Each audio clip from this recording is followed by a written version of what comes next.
noo pero tuloy pa rin. Lalo kang kumikinang sa gitna ng dilim. Sa bawat ikot mo, palakas ang bas. Parang sinasabi mo, sumabay ka na rin. Siguro Pilipino siguro ang meron nito. Atras sa sayaw ng gabi. Ikaw ang lakas. Kapag hawak mo ang tutok sa kamay, lahat sumusunod sa galaw mong tunay.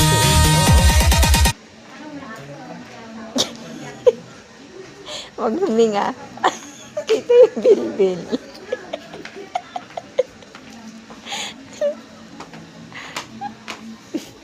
Uy, sayang ba yung sinabi mo sa akin na mag-aano sana. Yung kapatid mo nasa Hong Kong? Sabi naman ni Ma'am Grace, nasa Hong Kong pa naman pala. Hindi naman din. Paano yun mailipat ko sa ano? Okay na ba? Gusto mo na. Uh.